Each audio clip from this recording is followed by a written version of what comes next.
Maybe manage your expectations on anything like an MMO or some other big title coming out. What kind of nonsense is that? That's how we lose all the steam. Alright, it is true that over the years at this point, hype has been the driving force behind the Riot MMO. And so while it has still technically not been announced yet, Riot themselves just kinda stepped back and started talking about it publicly. Perhaps now they figured out that setting up expectations and gathering feedback is a good thing. As a result, we got more job offerings, Riot started officially calling the project an MMO, and that all resulted in one thing. People now have more material to go through as they wait for the MMO. And yet again, the moment we got something really interesting, of course, it had to be from one of the job listings. But now we are not talking about just any job listing, no! This one might have teased something cool. Now, the information we got on its own would be just one big tinfoil hat theory, but after we connect it to all the surrounding things, well, now it is still a tinfoil hat theory, but now it is more complex and so it sounds more convincing. But on top of that, today we'll also talk about one more thing, and that is all the teasers that came in the form of eyes. The eyes are everywhere. The eyes that are on every post that is related to the Riot MMO. And that is exactly what we will eye today. After I tell you to eye today's sponsor. We're all just part of a code we call the universe. So why don't we all just get along with it? Well, that's exactly what you can do with the help of today's sponsor. This video is sponsored by Boot.dev. By now, you definitely know that Boot.dev is just about the best way to get into coding. And why would you want to do that? Self-improvement, of course. As well as the potential to get yourself on a whole new journey of life. Not only does Boot.dev help you with that, but it also makes the journey fun. That's right, you can easily get into the coding languages of something like Python or Go and get straight into backend development. And that is all while you are slaying monsters, leveling up and collecting loot,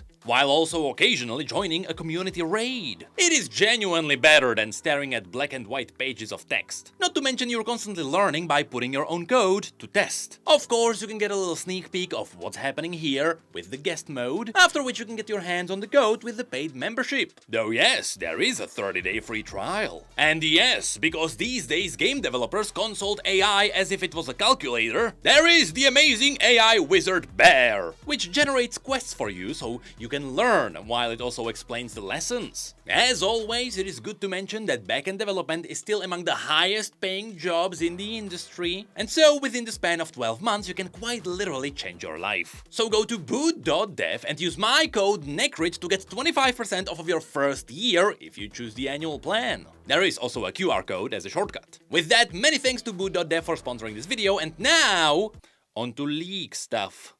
Okay, so, the eyes. Right now, if there is one person that people should be paying attention to when it comes to the Riot MMO, it is Fabrice. We definitely talked about this guy before. He's an industry veteran that is responsible for some stellar parts of some stellar video games. And he is currently the executive producer behind the MMO. From what we've seen and heard, he and the entire team are extremely energetic, and right now, Fabrice has only one job: convincing people that the Riot MMO will come out. But more importantly, Fabrice actually spends his free time on the internet looking for people talking about the Riot MMO. I'm gonna assume this is because it is good to be scouting for the expectations of the community. And as a result, perhaps you can make sure that you are steering the ship in the right direction. However, anytime anyone is talking about the Riot MMO, of course, he can't reply. This makes sense because of NDAs and such. Not to mention the publishing and the PR wouldn't be happy about him revealing some secrets. And so what does he do? He hits us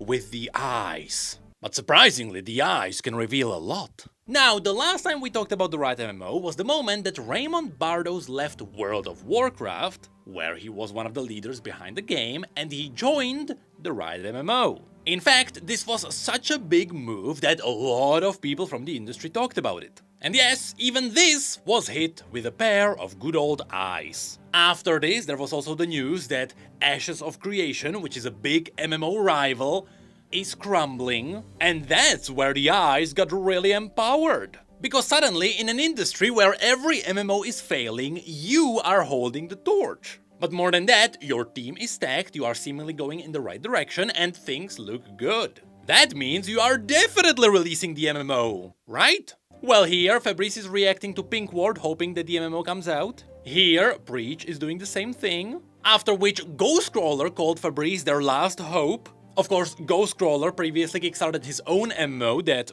also crumbled. Here, Fabrice is bookmarking how the Riot MMO is never coming out, which is a bit of a PR power move, to be honest. This kinda shows that Riot is serious about this. Because if it doesn't work out, well, your name is now out there. Which finally gets us to the interesting part. There are some new job listings, and once again, they reveal some interesting parts. So first of all, under all the listings, which are now officially calling it the MMO, there is one listing that I had to joke about, because there is a new position for Principal Narrative Designer. And after my joke, I got the response I deserved. That said, it wasn't I, so we are moving somewhere. Now this position has an interesting description.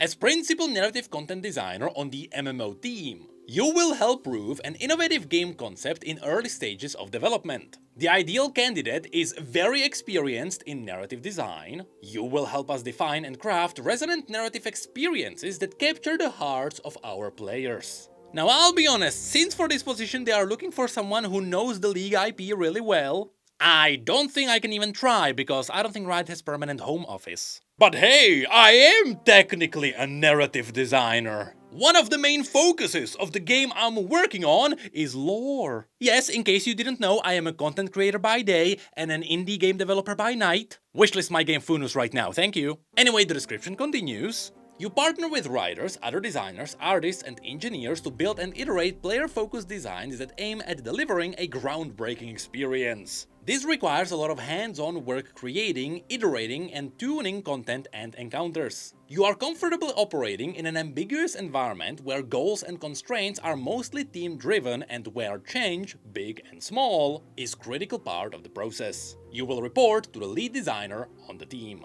Yes, that does sound like a really cool position. And the responsibilities only outline this. This is a job for someone who's gonna be designing the narrative content. They have to be quick on the iterations, and they have to be constant with their designs. Also, you have to have worked on at least one AAA game. AAAs don't have future anyway. But hey, the Riot MMO is in Unreal Engine.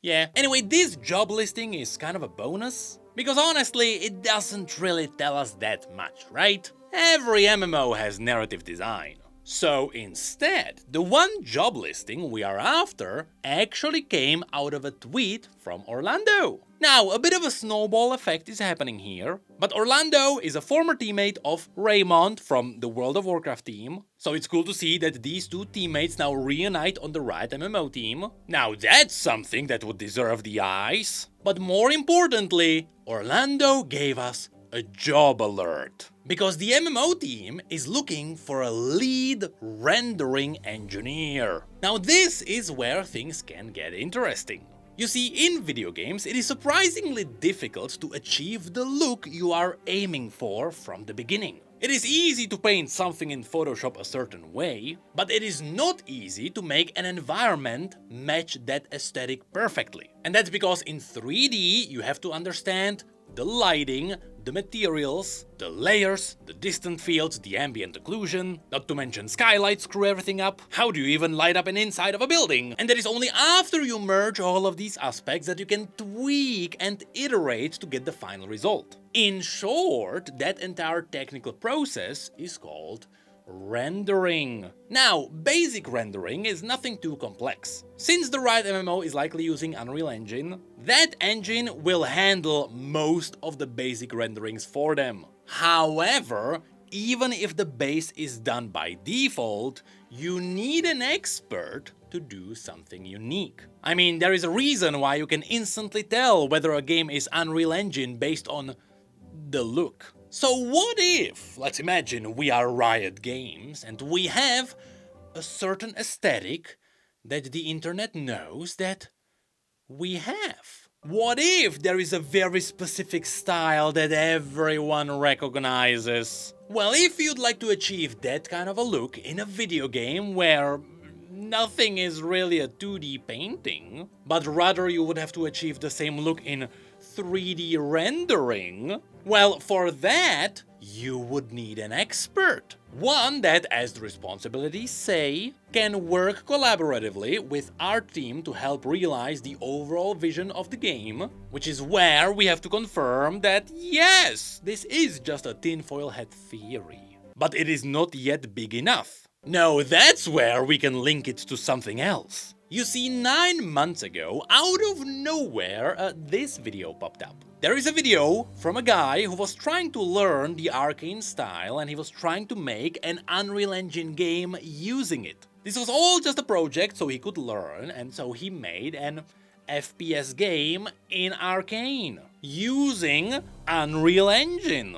Now, truth be told, if you go through the video, you'll see that this guy figured out some genius tech to adapt the 2D art into the 3D environment. When it comes to Arcane specifically, you'll be surprised just how many scenes are faked, because the vast majority of Arcane are just 2D paintings. And so to take all of that and turn it into 3D is just a work of art. And so, it wasn't really a surprise to learn that 6 months after that, he announced that Riot hired him for an R&D project. Now this is very sussy to me. I mean, in that video, after he announced that Riot hired him under a contract, he also said that he wants to learn the Arcane style even more. He wants to perfect it. And so he would make a part of an open world environment. Now, this is not something that he said, it's something he literally has done. And the result? My god, it works! And so, of course, what do? We take all of this and we tie it all into the final piece of the puzzle. If you go back to the first interview about the Riot MMO that I've done,